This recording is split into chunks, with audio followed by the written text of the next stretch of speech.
we are going to divest the JMB. So the Jamaica Mortgage Bank, in a few more months, will be on the stock exchange. You can buy into it, give it some more resources so it can fund more projects like these in collaboration with the private sector. So that is going into the private sector. You can participate in the wealth that it will create. We will then target and focus, as we have been doing, the HAJ and the NHD to focus now on developing more of the middle lower and affordable housing solutions. And for those persons who have no income whatsoever, we are building out and scaling up the new social housing program where we provide housing for the poorest of the poor. If it's one thing that this government wants to do, is to ensure that there is fair and equitable development in the society.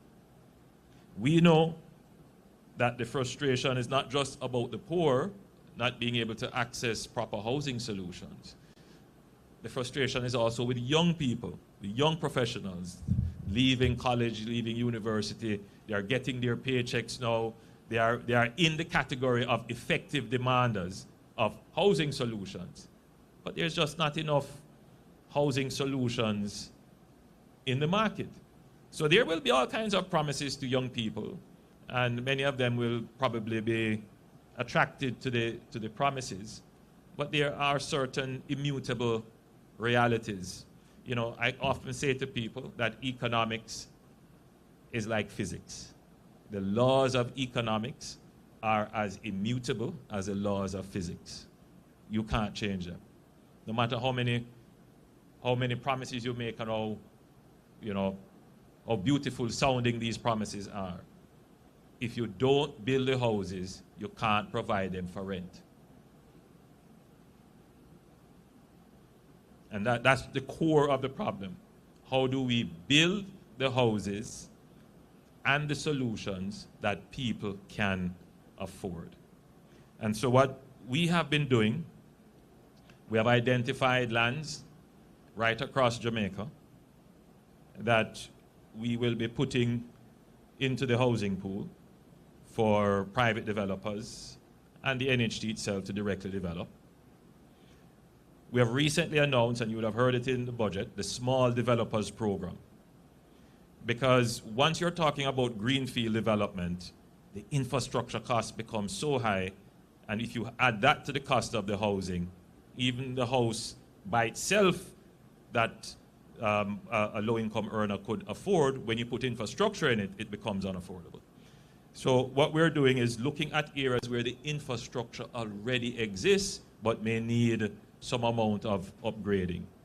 So if you look at areas like Swallowfield, many communities in this area, if you look downtown, central Kingston, roads are in place. Water mains may need to be increased. Close proximity to sewage, close proximity to the economic hubs, but they may need some upgrading.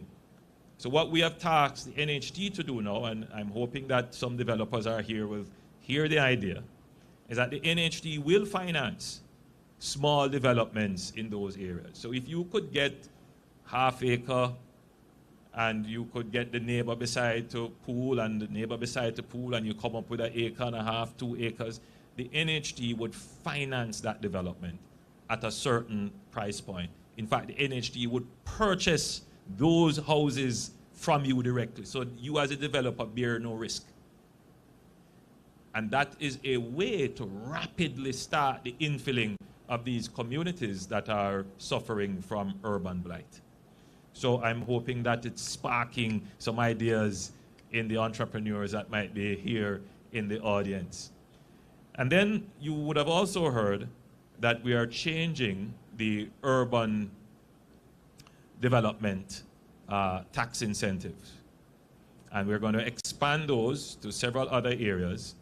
And they're not going to be only available for commercial or industrial development, but these tax incentives will now become available for residential development. And if you are going to be building solutions that are going to be catering to young people, studios, one-bedroom apartments, these kinds of things, then you will get even more incentives when we announce them in a few months.